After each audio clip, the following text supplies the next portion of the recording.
Hello, and welcome to a new episode of Talking Snooker with Phil Haig and Nick Metcalf. Once again, talking about the game we all love. Ciao. Yes, I've been in Italy for a bit. So I thought I'd try that out. That's why I've been away for a few days longer than we normally would be, but I'm back and I'm ready to talk some snooker again. Brilliant. Bello Italia. Yeah, good to see you. I've just been talking to your fair. It sounds absolutely brilliant, to be fair. You sound like you picked a delightful spot there, close to Naples. And September's a good month to travel. It really is, actually. September and October, I'd say. I mean, it's early September, so you've still got the summer heat, really. I expect it was hot. But, maybe not all, as many of the crowns as you get in the sort of madness of August. So it sounded like it served you well. Yeah, a little island called Procida, I think they were saying. Tiny little island off Naples. Yeah, it was lovely. And yeah, sort of just about the right heat, sort of 24-ish, something like that, which is, I can't handle that much more than that myself. So that was ideal. Yeah, a very quiet little island. It was lovely. Just chilled there for a week or so. And followed the the scores from the qualifiers on my phone, much to my girlfriend's dismay, how much I was looking at that. But that's the life we live, isn't it?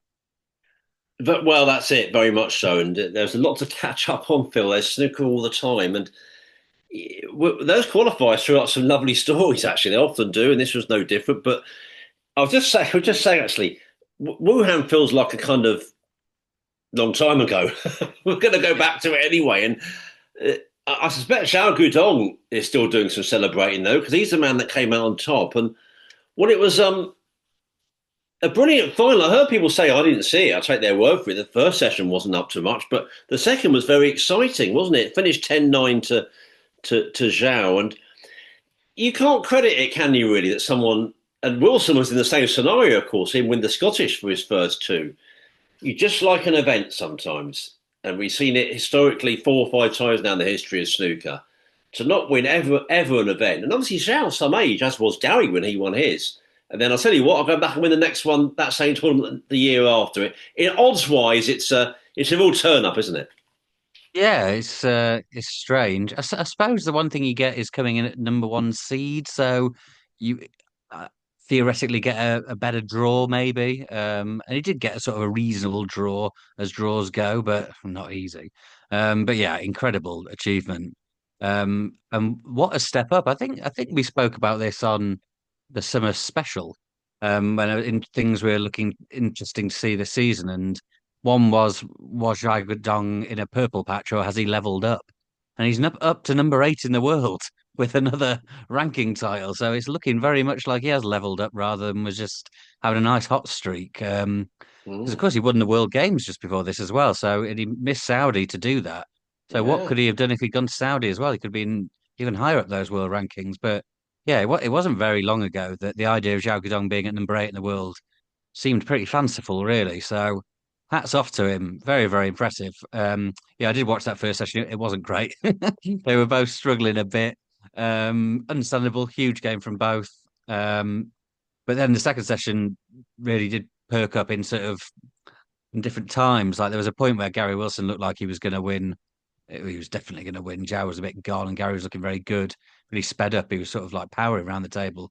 But hats off to Zhao for fighting back, defending the title, and as I say, climbing those world rankings just so impressively.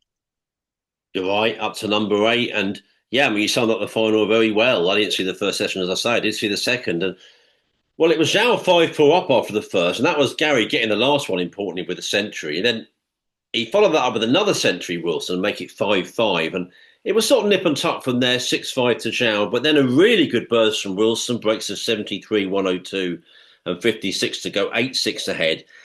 And I was just sort of thinking, that's sort of obvious, really. It seems like quite a few finals are one from behind. Perhaps you don't always give enough credit, but it's a hell of an effort. You must feel like you're staring down the barrel a bit, 8-6 down in the first to 10. And I was thinking, sometimes it can be how you win the frames. I think he won them quickly and won them well, didn't he, the next two? 103 and 90. That was a 8 all. Then it was 9-8. Then we were giving the credit to Wilson because he wouldn't, let his head go down. He got back to 9-9. Then Zhao was in charge of that decider, really. Wilson had one chance. I commentated on it for Radio Snooker, so I remember it well. He had one chance when I think he got quite a good red and a colour. and he should not have missed the next red. I mean, it wasn't an absolute gimme, but he should have got it. And it wasn't, I don't think, a frame and match winning chance by any means, but it was a chance to get back in it. That was the only sort of sniff Wilson had. Otherwise, Xiao was really in charge of that decider. He sort of nearly won it with his first decent break or decent chance in the balls, and then got, when Gary sort of missed that chance, there's a bit more of an exchange. And then actually, I can't remember. Wilson may have just missed it and left the red to middle actually soon enough, and Zhao got the job done. It was just a really good effort and sort of exciting.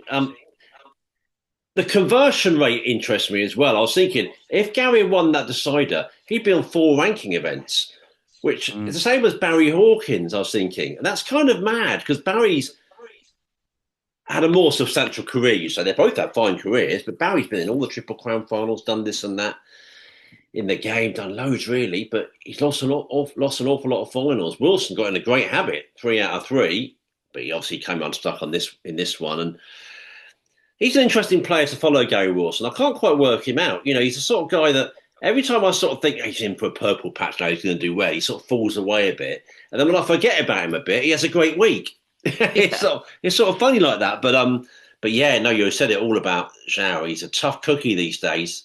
Good player to watch, really. Dependable, really. He's that type, isn't he? Good temperament.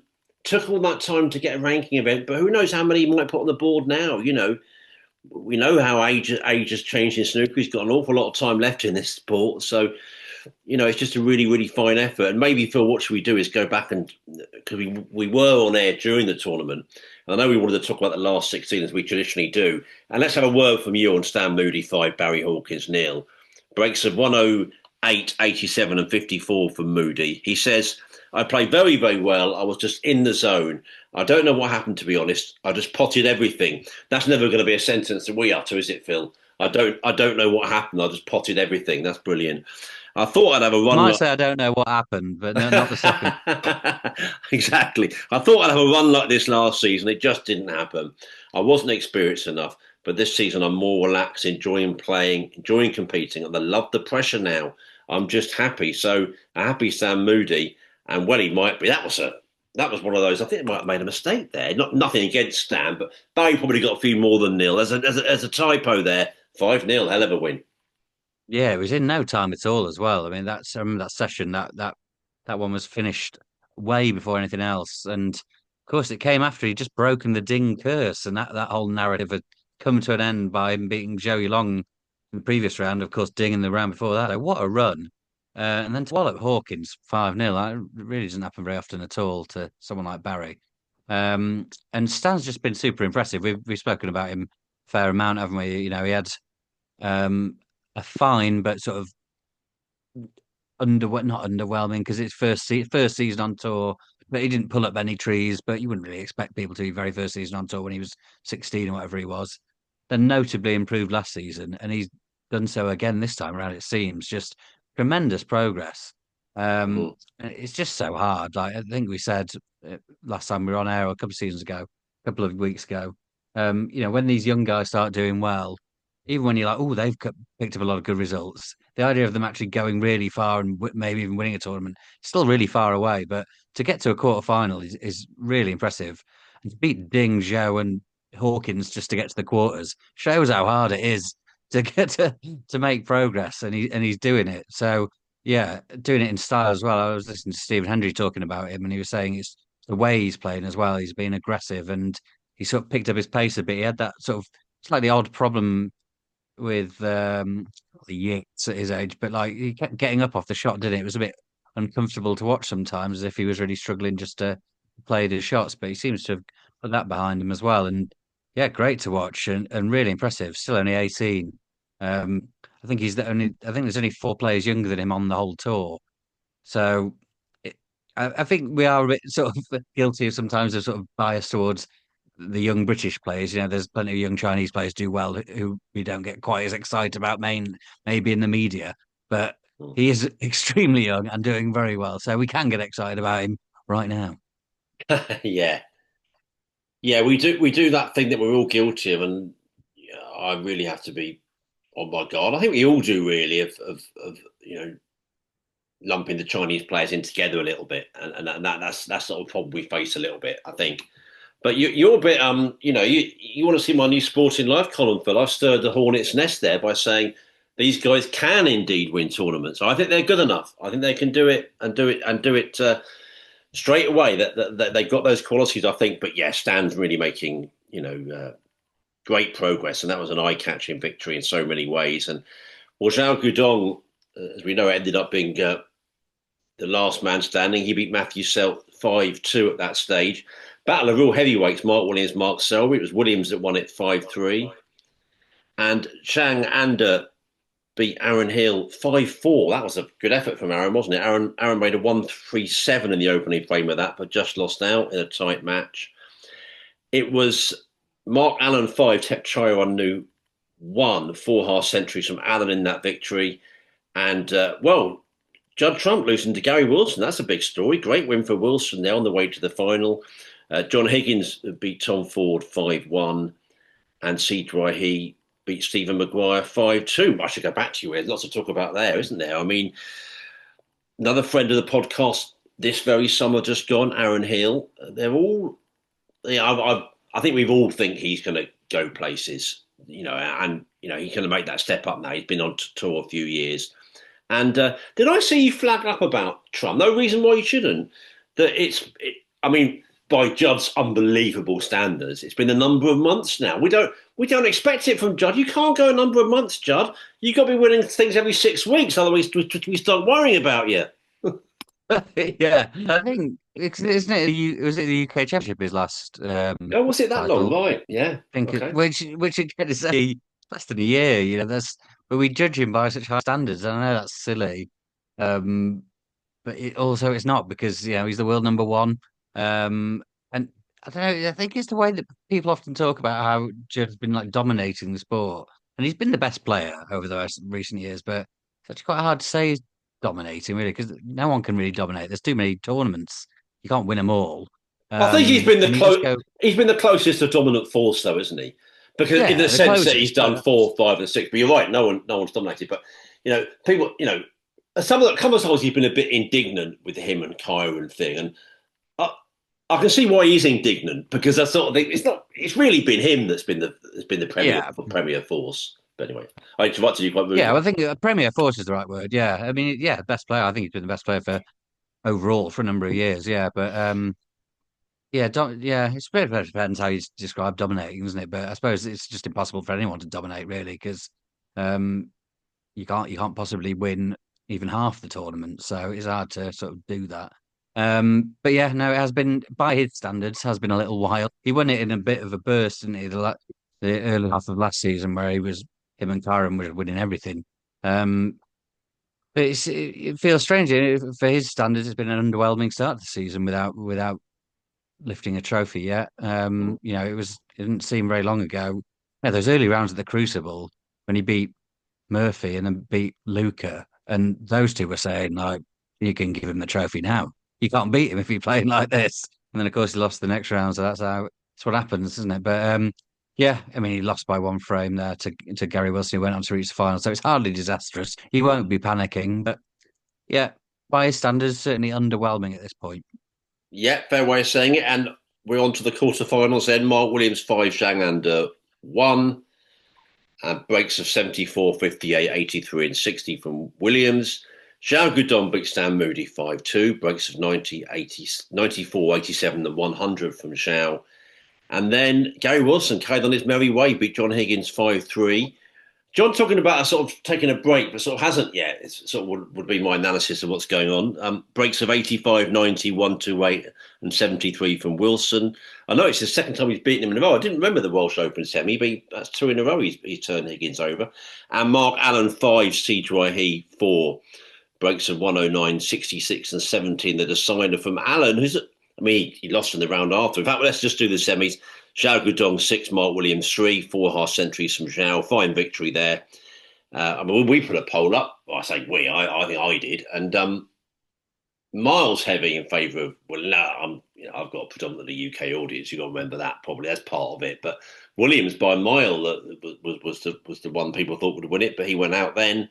And then Gary Wilson 6, Mark Allen 2, breaks of 77, 53, 113, 78, and 70 from Wilson. Mark Allen, another man that could do with a sort of tournament win. Really, he won that big money event in Saudi, but again, by his standards, it's been a while, but they'll probably be knocking on our door saying, "How bloody dare you? I've won so much, and you're on my case for not winning for a number of months, well out of order." It is to an extent, isn't it? But you get the better you are, the higher the standards judged by. Um, like we were saying about Judge, worst season is better than almost everyone's best season ever. So, yeah, it's what happens, I'm afraid. But yeah, it was a funny little run this tournament because it's a heavyweight sort of four names in the semis, isn't it? That they're all top 20 players, but they were not all players who were coming in red hot form, especially Wilson and Allen. Hadn't shown any form at all, really. Williams, I think he went reasonably deep in Saudi, but he hadn't been threatening to win anything. And Xiao was obviously, like we said, he won the World Games, but that just felt very separate, and it was not a professional event. So I would say a fairly unpredictable Final Four, despite them all being, big name ranking event winners. Um, so yeah, I mean that and Zhao and Wilson were fairly comfortable. It was really not underwhelming, might be harsh, but you want those semi-finals to go close, don't you? And they didn't either really.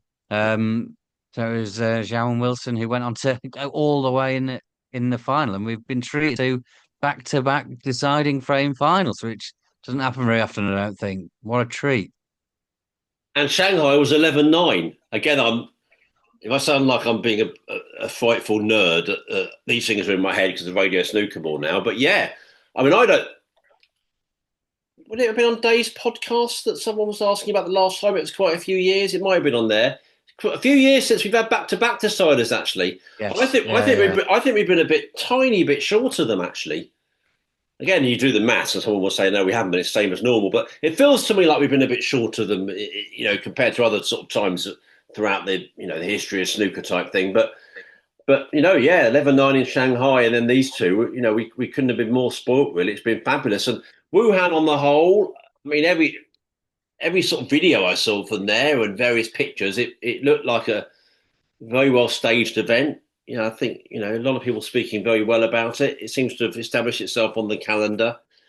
Relatively new event in China, but obviously it's shown up the same winner in Zhao, a very fine winner, and seemed to go down very well as an event. So we're back to the UK now, but in terms of those two events we've had in China over the summer, I think we generally speaking would say thumbs up.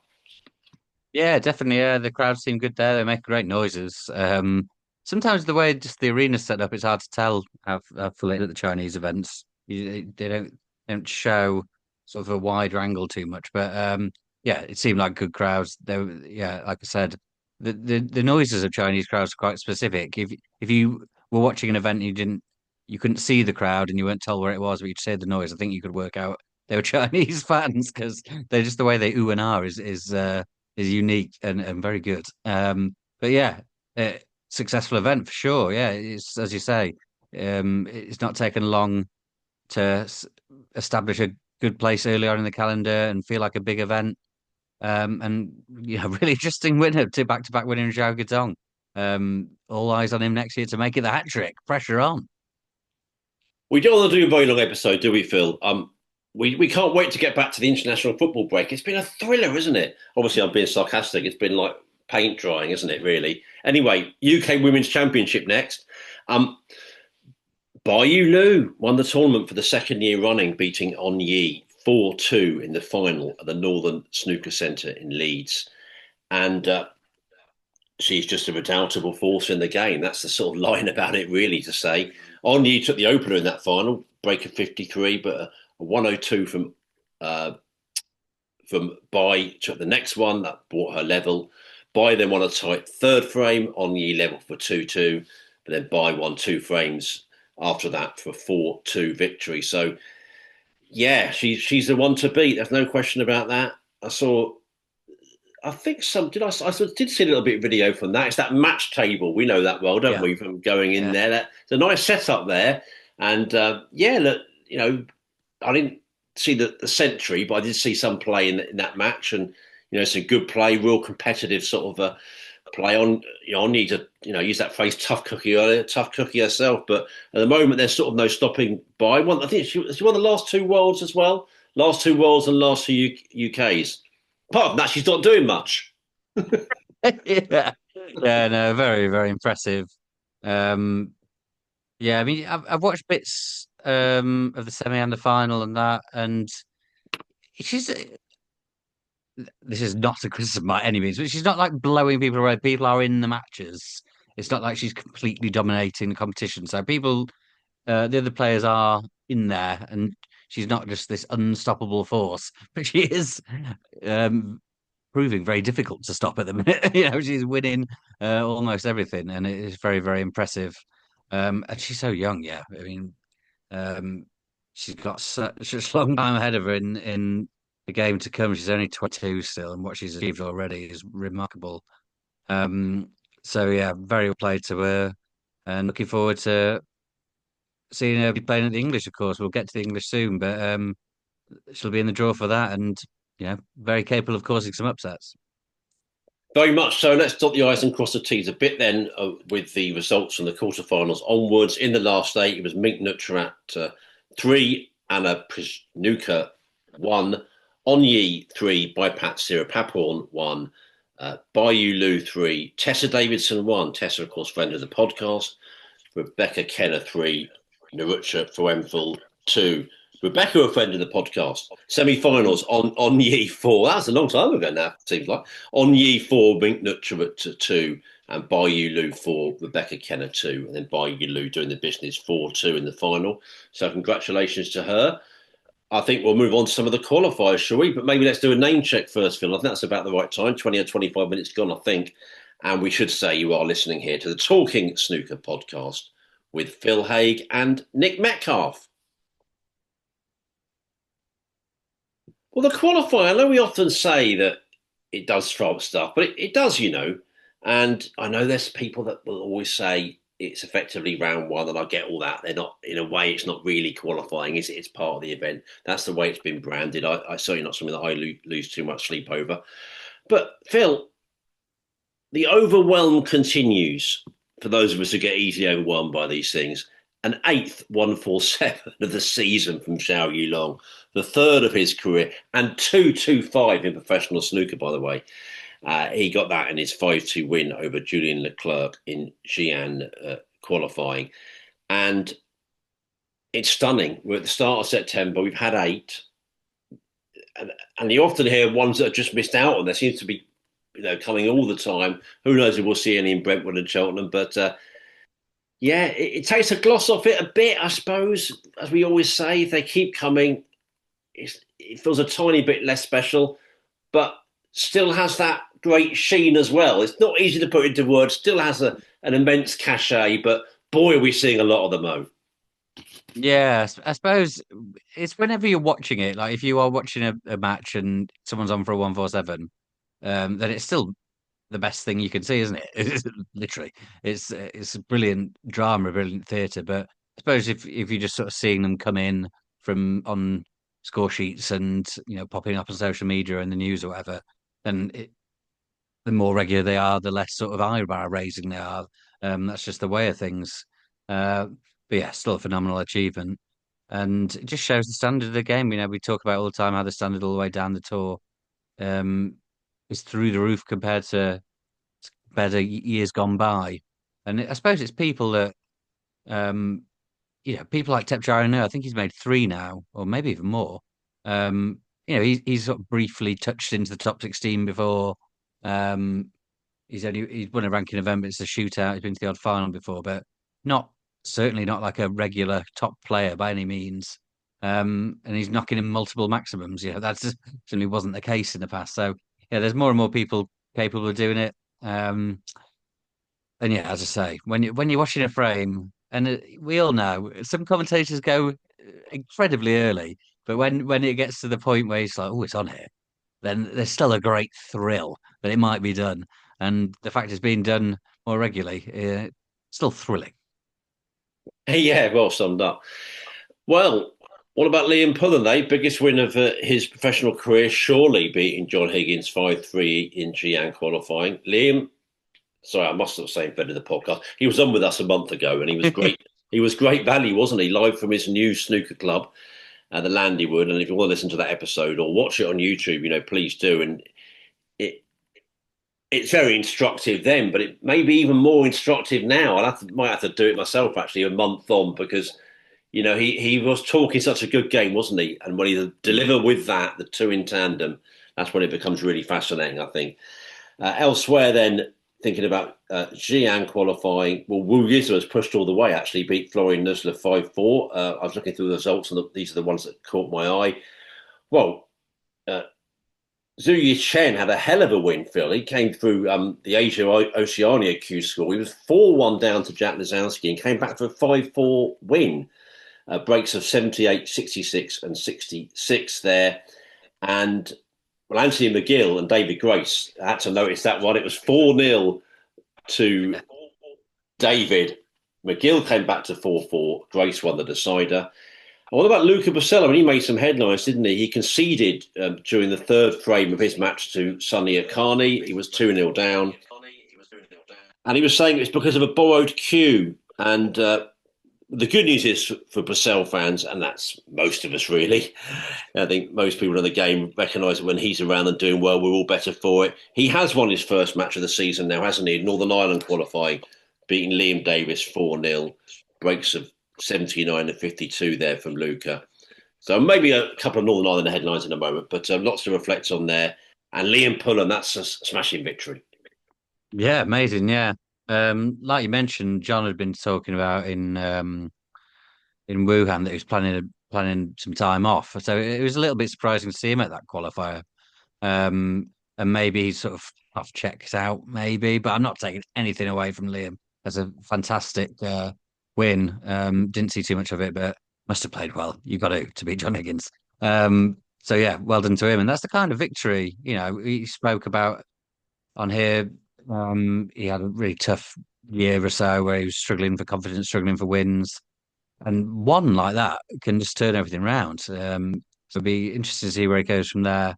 Yeah, I mean, the Luca Brissell, he's great sort of narrative, isn't he? Great storyline just to follow him on his own. So for him to make sort of comeback there and then to jack in the game in the third frame, I'm not sure why he didn't have his own cue. I'm not seeing any reason for that, but he was playing with someone else's.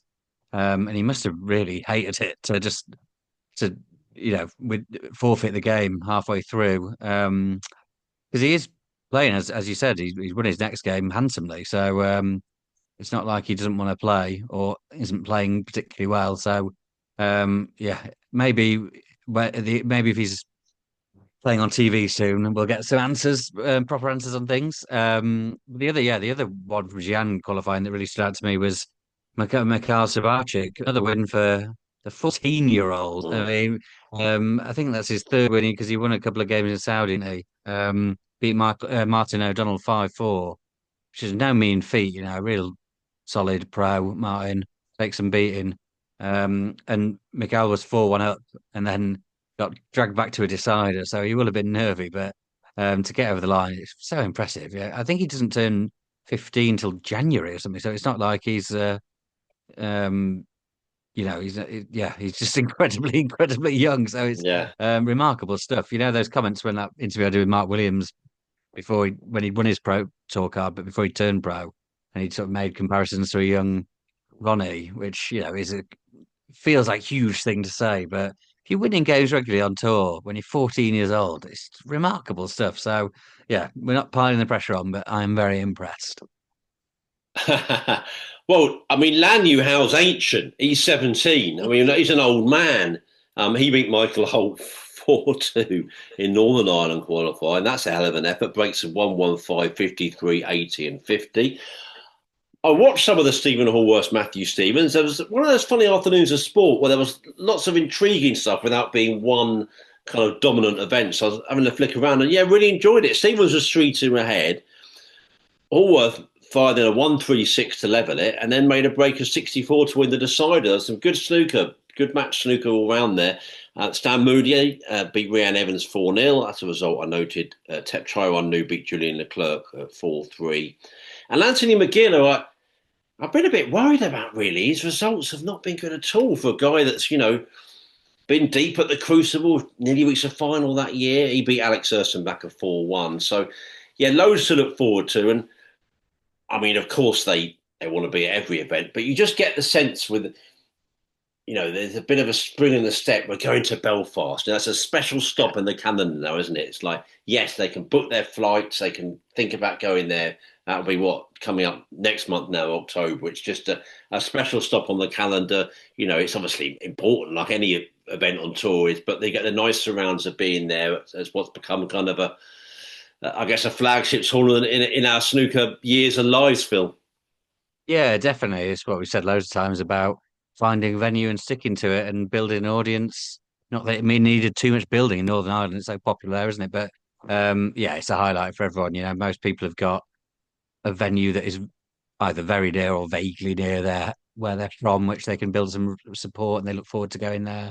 Um, but yeah, whether however far away you are from growing up in Northern Ireland, everyone looks forward to going to the waterfront because it's a real special place. So, yeah, no, congratulations to everyone who got there. Yeah, I think you mentioned everyone that I was looking for. The only one that stood out to me because I was going to mention Zhang qualifying, Farah Kajai beating Zhang under 5-4, very impressive win to get to Mm. Xi'an, and then lost 4-0 to Mark Davis to get to Northern Ireland, so things could just turn around quickly in these qualified things back to back. You can get on a little run either way, or you know, it can be ups and downs, very unpredictable. But yeah, congrats to everyone else, everyone who's got through to both those trips. I actually spoke to I did a couple of interviews today. I spoke to Louis Heathcote, who's continued, another friend of the podcast, who's continued his fine start of the season. He got through um, both his qualifiers. And I spoke to Ashley Hugill as well, who's being as amateur still, but he's in his second year off the professional tour, but he's high up on the Q School rankings. So he's been playing a lot of things. He won a couple of games in Saudi actually, and he's off to Belfast as well. And he was saying about the arena, he played there in his first year as a pro. Um, and he was like, I can't believe this. This is the best venue I've ever been in. And he got there. So he's very much looking forward to going there. But yeah, I'll have those interviews with those two guys next couple of days. Look forward to them. Excellent stuff. Now, I did text you, but there's no reason why you should have seen it during the thing. So I was doing possibly a bit of an unprofessional thing. Are you hearing an echo? Because I'm getting one in my headphones, or are you not at all? Not heard it yet. Brilliant news. I'm getting one. That's my excuse. I feel like I'm those old railway tunnels or something. Hello, hello, hello. But that's not it. The listeners come first, so it's just that's my issue. These are a bit knackered. These headphones. I've got to replace them. Phil, that's qualifying. Let's move on to the English Open. Starts in Brentwood on Thursday, and no Ronnie O'Sullivan there. I think we said no John Higgins as well, but so he maybe will be taking that break now. But plenty of matches to look forward to, and a full list of them you can see on snooker.org and the WST website. But you're the human version of snooker.org, of course. What have you seen? Yeah, there's the tier draws at the home nations now. So yeah, I mean, effectively, it's like the qualifiers for the ones where they just go straight in to round one in Brentwood. So we won't go into too many sort of either ors later. But in the earlier rounds, I thought Liam Highfield against Onyi was an interesting one. Saparchik again, I'm really interested in everything he does at the minute. So he's playing Mm. Harris Tahir, who is another chance for a possible win there. We'll see. The young guns, you mentioned Lanya Howe. It's been such an impressive youngster for China playing Liam Pullen. So again, they'll both see that as a good chance. And I suppose this is the beauty of the draws here, that everyone in these matches will see everything is a good chance because they should do. They're playing people similar in their rankings. Yulin Boyko, I wanted to give a shout because I was listening to him on the World Snooker Tour podcast from last week. He was on with Stephen Hendry and Steve Hallworth and Mark Watson. He's such an impressive guy to listen to. His Mm. English is just very impressive. Um, he's still so young. If he got under at 14, he feels like he's been around forever. He's only 19, but his results are really improving. Um, and his game is really sort of developing as well. Obviously, when he was 14, he was just a kid, Mm. pretty reckless. But he's developed much more rounded, impressive game now. Difficult to beat, much more difficult to beat. Um, and the other one that stood out there was Revenge against Ursenbacher. I mean, Revenge, really impressive first season, really, but he's sort of struggled a bit for results, a bit more.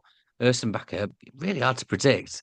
Mm. I think everyone knows how good he is on his day, but his days are sort of few and far between. So it's an interesting one. And as I said, Ashley Hugo, I really enjoyed speaking to him earlier. He's a really good player. He's one of those players you just think could easily be not just on tour, but reasonably far up the rankings. But he's off tour at the minute. Shows her what the standard is. He's playing Ben Mertens, um, which will be tough one to predict. Hugo beat Walden to get to Belfast, so that's the level he's playing at.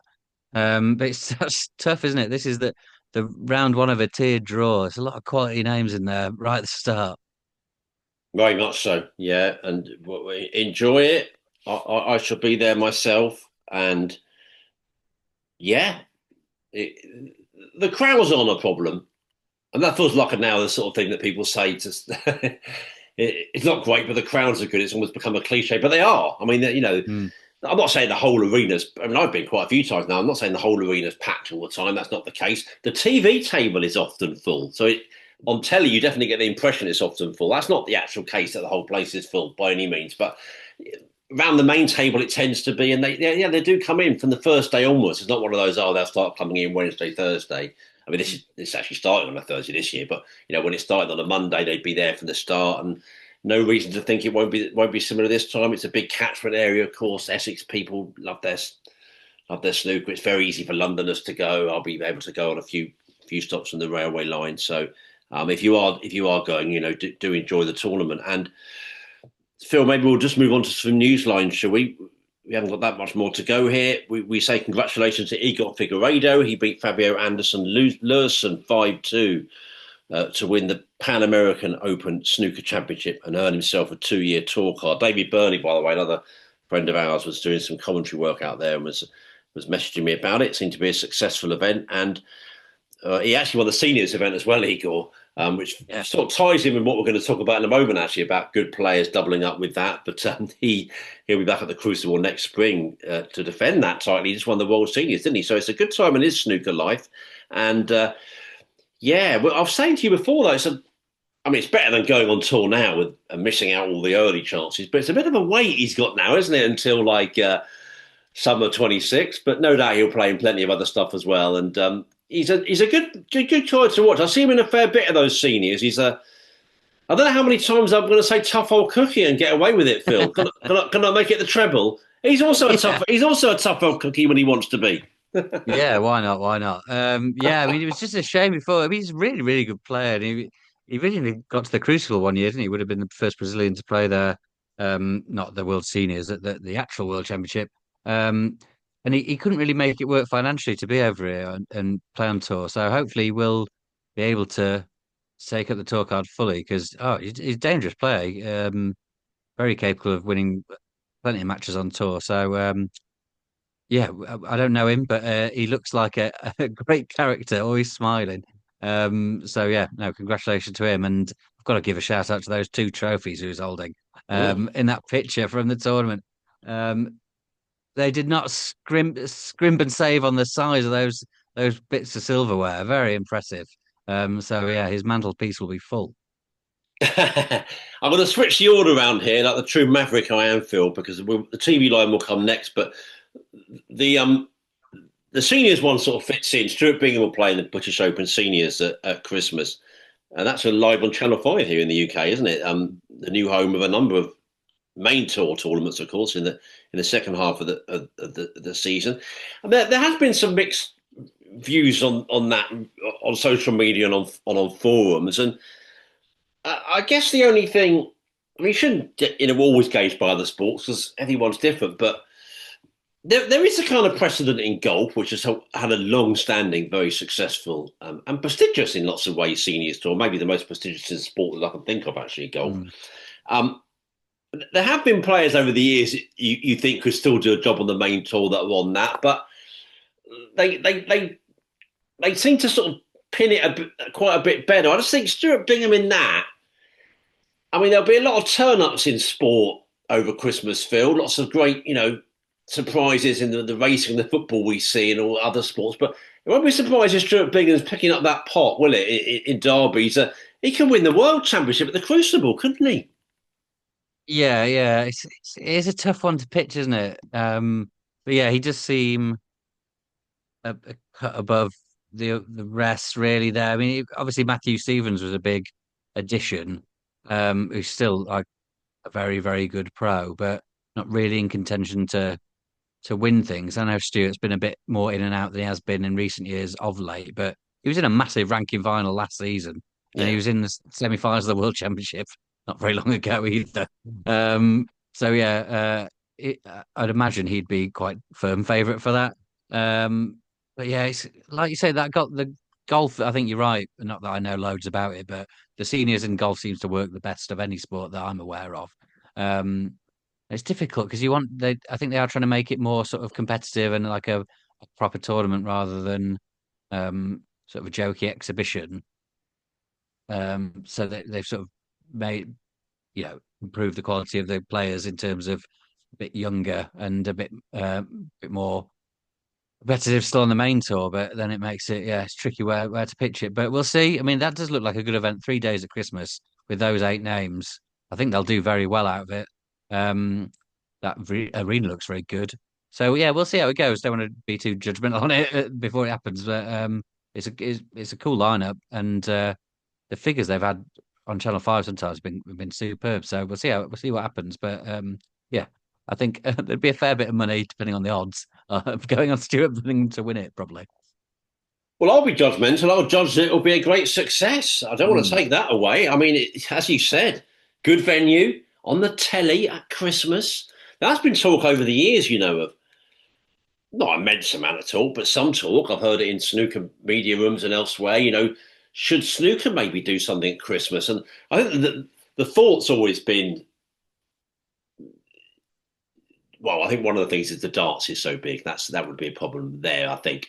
And the darts has got that wonderful slot. And it's not as if snooker doesn't have a brilliant New Year slot. It does with the Masters, but every slot's up for grabs type thing. And Mm. and the seniors, they'll do very well. So let me be clear: they've done brilliant work in many ways to build it up from not a lot to an awful lot actually. But Bingham in it, I don't know. I do see why there are a few people saying, well, he seems a bit too good, really. And of course, the problem is, um, they're in a funny cycle. Had it been a different kind of time in snooker history when the guys in their 20s and 30s were ruling the game, it wouldn't stick out as much. But the problem is you've Mm. got Ronnie, John Higgins, two of them are 50. Ronnie's about to turn 50, and they're incredible. But anyway, I'm seeing your face. That's the sort of awkward thing they got. But that's the nature of snooker, not being a physical sport type thing. But golf, I mean, looking at golf, not only, as you say, it's the most successful, I agree, it probably is, because tennis has sort of tried it, and I always think tennis ones look like a bit of a knockabout to me. They've never quite nailed it. But golf's really big, or as big as seniors could ever be. It's never going to be anything like winning a major, but when you win the Seniors Open, that's a big deal in golf. So, Mm. there is precedent for establishing something, and I think snooker's got it to a large extent. We don't treat the seniors as anything other than a big serious deal now, and rightly so. The World's one, I mean, at the Crucible, and so that does show that there is life in it, and they've done very well in lots of levels. But I can see the sort of the sort of negative slant that some people are putting on that. Phil, nothing negative slant wise for the TV viewers in Europe. They got Eurosport and Discovery again for another 5 years until I think I just said slant wise. It didn't make any sense, did it? Never mind. I It understood. until the 2030-31 season. And I think that will take it up to just about 3 decades of, snooker on the channel. It's huge. Mm. It's been massive.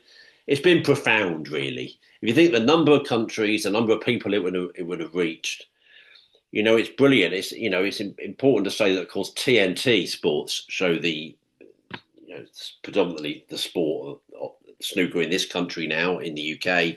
So we'll wait and see what happens with the deal there. But yeah, no, that's just a very, very good deal indeed. I mean, but past you, I'm not sure there's an awful lot to say apart from just we're all pleased, really, aren't we? I mean, I have a bit of a TNT hat on these days, and a Eurosport hat, but even if I didn't, before that, I've always been a big fan of the way they go about their business, and it's just like. And you walk into bars in Europe, and it's a bit of a cliche, but it's sort of true. I remember being in Malta a few years ago, in a big old cafe, big sort of public square, with telly on with snooker. That would never have happened in past generations. That's great.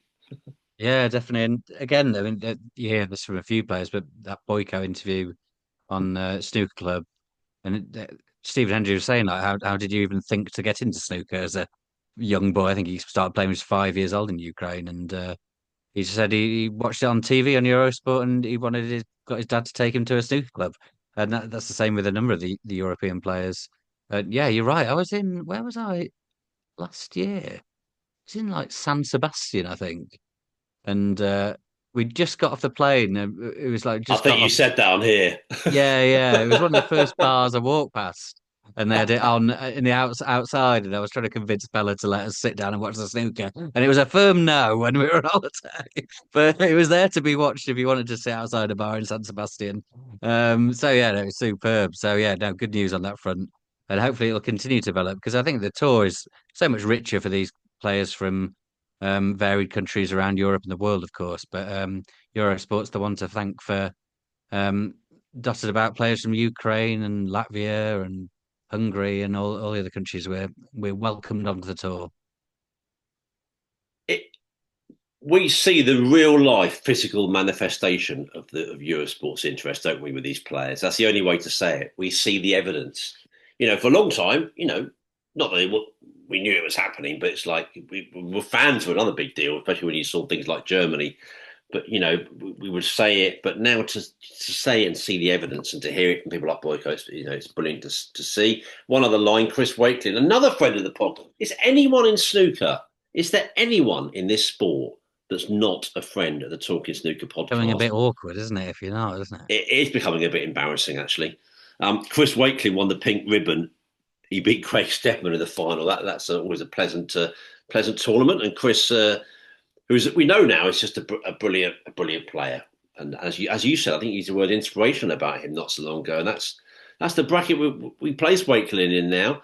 I mean, he featured in the most amazing match. Actually, I didn't know that written down. But that reminds me, of course, another line. Ronnie O'Sullivan won the Players Month of the month. You select the criteria, the shortlist, I think, don't you, for that? And Ronnie was sort of picked, and for the two maximums, I saw you said it was a bit of a funny one. I think I might have gone along with that. What he did was remarkable. Yeah, it was a really tough one to call. So yeah, I mean, I think there's four of us now that chuck in some nominations, and we can nominate up to five players, and Ronnie was certainly one of the five that I nominated, and then players vote for it. Um, and yeah, I think I just because there were three huge tournaments Yeah, that were involved, Saudi and Wuhan and Shanghai. So I think I just assumed it would be one of those three, and I yeah. wasn't even certain which one, but I thought it would be a tournament winner, especially because Ronnie didn't even play in Wuhan as well. But yeah, I mean, I think just when it came in, I was a bit sort of. I wasn't wrong. I mean, as I say, I put him in as one of the nominations, but Mm. yeah, thought it would be one of the winners. But yeah, I think our friend Addy replied to when I said I was surprised. He was like, there'll always be more winners of those tournaments. We may never see what Ronnie did in that match again. I mean, we might, but it Mm. could be an awful long time. It was remarkable stuff.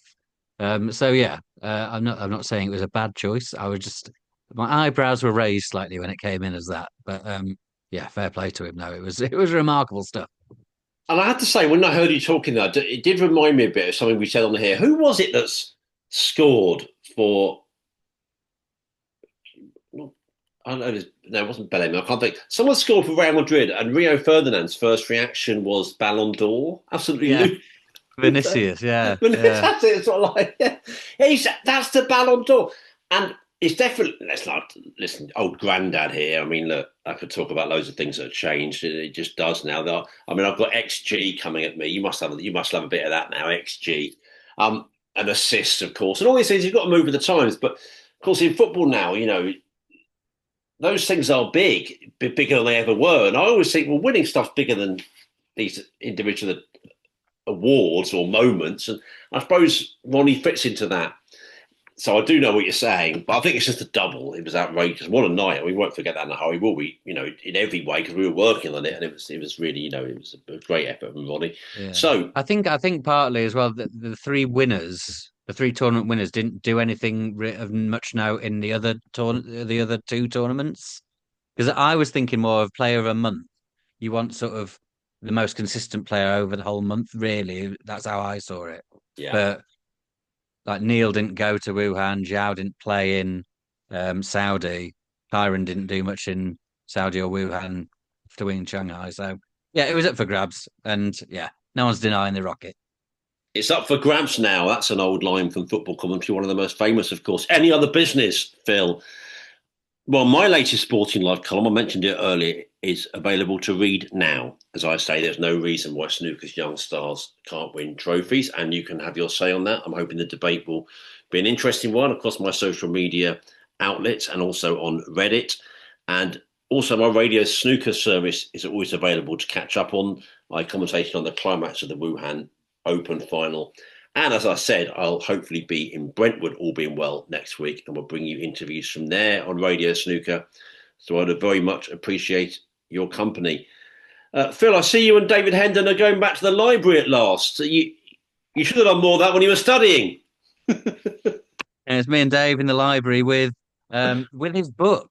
So yeah, no, we're very pleased to be asked to do that. I think I was the geographically closest and probably the cheapest option, but I've been asked to have a chat with Dave at Sheffield Central Library on the 1st of October about his brilliant new book, Pots of Gold. I know we've both read it Mm. and are big fans.